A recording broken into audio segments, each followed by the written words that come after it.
Here's the complete deal, and Shams saying, yes, this is real because it didn't feel like it. Dallas sending Luka Doncic, Maxi Kleber, and Markieff Morris to the Lakers for Anthony Davis.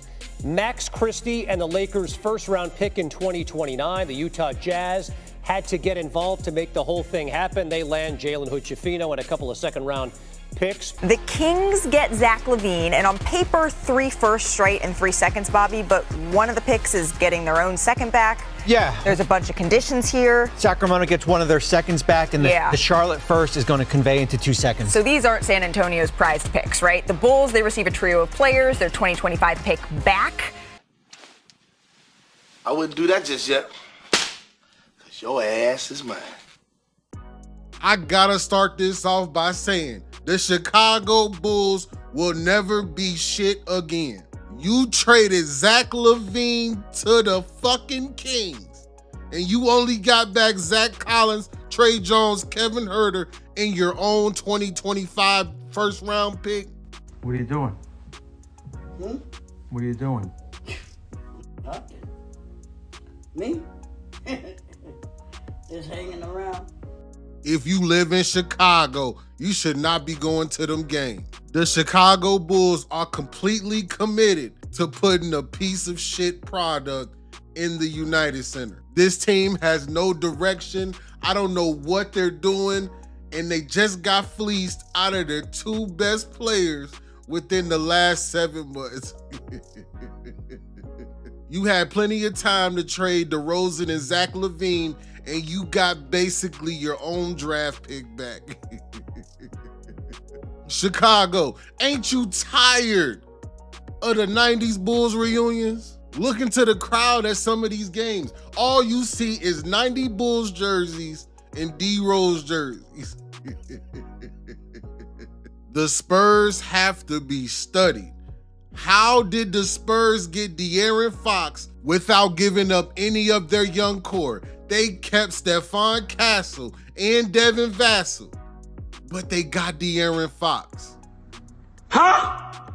Analysts have been saying all week, the Spurs want De'Aaron Fox, but how are they gonna get De'Aaron Fox without giving up any of their young pieces? This trade screams Adam Lord Voldemort Silver, and you can't tell me no different. It is no secret that the NBA ratings are in the shitter.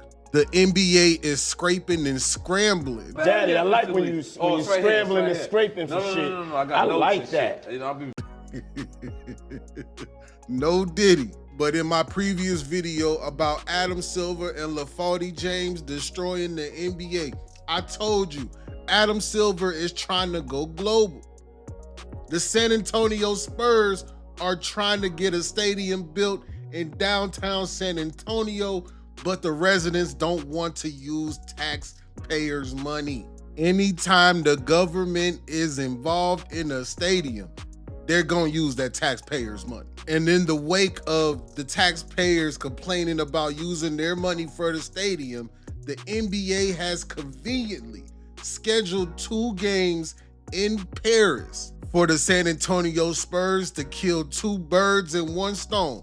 They got Victor Wembanyama, who's from Paris, so the games are gonna sell out. And 2, they wanna test the market in Paris because the San Antonio Spurs might move to Paris.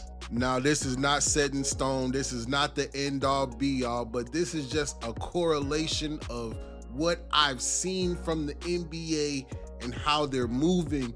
This is the route that they possibly want to go. For instance, Adam Silver said the 27-28 season is his target timeline for the NBA expansion. Meanwhile, the Spurs would only have to pay $100 million if they broke their lease at the Frostbank Center before September 30th of 2028. If you know anything about these stadium battles, if you can't find a way to finesse the fans and the taxpayers into paying for the stadium, the team is going to leave. Look at Oakland. Oakland is a damn ghost town for sports now. There is no sports in Oakland right now. What about St. Louis? The Rams are gone. What about San Diego? The Chargers are gone. Do y'all remember the Seattle Supersonics? Well, they the Oklahoma City Thunder now. So you gotta understand, teams will move if it involves more money, a new stadium, and in the NBA's case, to improve the ratings. But now we gotta talk about the most controversial and shocking trade in NBA history and the web of lies that surround all of this. Do you understand that when this trade was first announced, the first thing they said was that LeBron knew nothing about this. LeBron was not consulted about this. LeBron was out eating caviar and Kobe beef with his family, and that's when he learned about this trade. They said he was surprised by the trade and he's currently processing it. And I'm here to tell you, they are full of shit. Full of shit. I was told the Mavericks initiated this. They contacted the Lakers, and I was told that the Lakers reached out to Rich Paul after the inquiry from the Dallas Mavericks, and the Lakers explained that they're looking for LeBron James's replacement, somebody who can initiate the offense, a dominant scorer out on the perimeter, somebody who can kind of take over the realm. Now you just heard Chris Hayes say that after the Mavs reached out as an inquiry, who did he talk to? Who did Rob Pelinka talk to? He talked to Rich Paul. Rich Paul is LeBron James's agent, Anthony Davis's agent, but he's also LeBron's best friend. Now, I don't know if you know anything about best friends. I hope you got a best friend. When you hear some important information, do you not tell your best friend? They really want you to believe LeBron had no idea about this. They can't even get their story straight. They said that this trade took place over the course of 48 hours. This is what came from the Lakers camp. But those that have heard Nico Harris's press conference, he said that this trade took place over the course of a month. So that means that Rich Paul knew over a month ago about this trade. LeBron James knew about this trade over a month ago. And Rob and I were able to have, really intense conversations over the course of, 3 or 4 weeks. The NBA is so desperate for ratings, they need to be investigated. There is no way in history have we seen a team trade their best player, a generational talent, to a rival within the same division, the same conference. My God, the NBA needs to be studied. You got Mavericks fans crying, protesting, rioting. You got them screaming at the top of their lungs on Clubhouse because they are pissed off, and I don't blame them. Luka was one of those players that was built different. He don't want to change jerseys. He don't want his jersey to be a throwback. All the fans who just bought Luka jersey, you probably just brought your son a Luka jersey for Christmas. Now you gotta call the NBA and go through the jersey exchange program because now he's been traded to the damn Lakers. I seen somebody outside crying like he supposed to have a statue here. We got the Dirk statue. We supposed to have a Luka statue.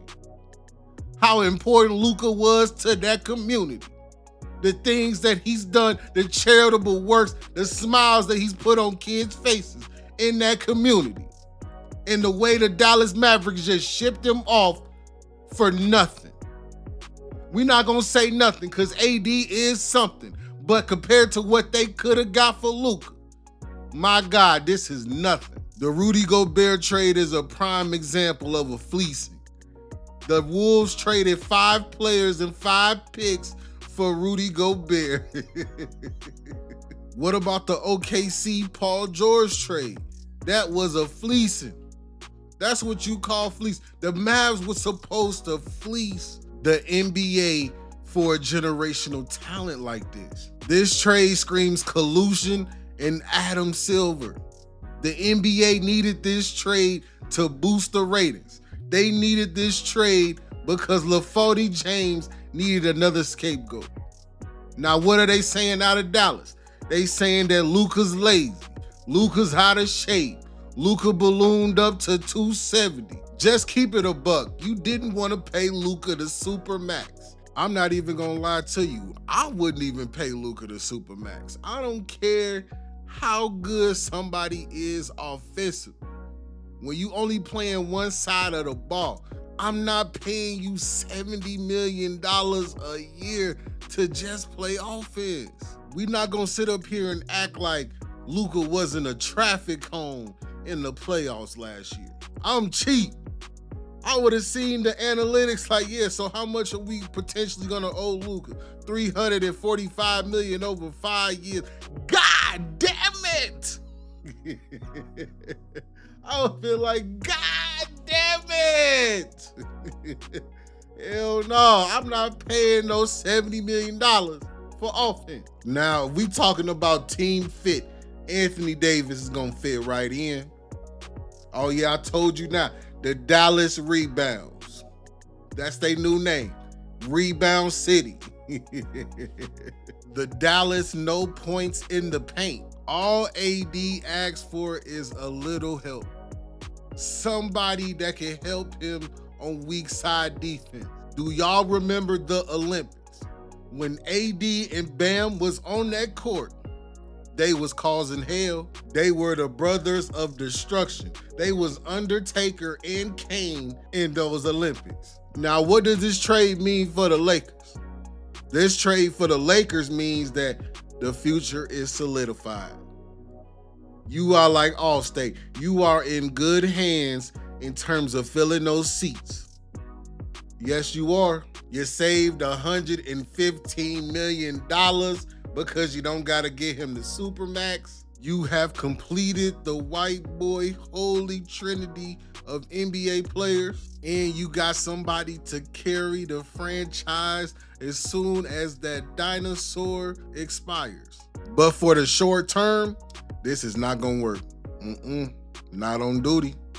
Not on duty. Who's gonna be the primary ball handler? I can see it now. LeBron and Luka on the court fighting over triple doubles. Who is gonna play defense? Who is gonna be the defensive anchor of a team with 2 traffic cones on it? Is Bronny James gonna be the backup point guard?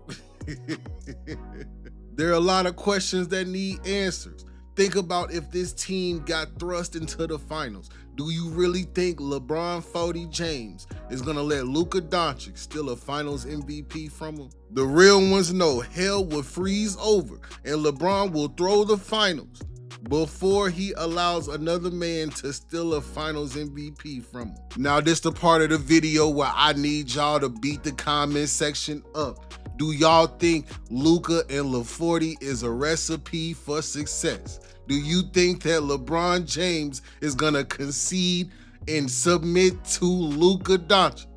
Do you think the Dallas Mavericks will be in the finals with those Twin Towers? Do you believe that the Mavericks got fleeced out of Luka Doncic? And do you believe that the NBA colluded with the Mavericks and the Lakers to make this trade happen for the ratings? Do you think the Chicago Bulls will ever be shit again?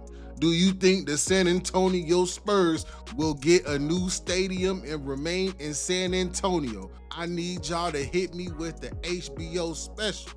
Help a brother out with some likes, comment, and subscribe, because you know I'm going to keep bringing that heat. It's your homie 93 Zay, and I'm out this thing. Hey.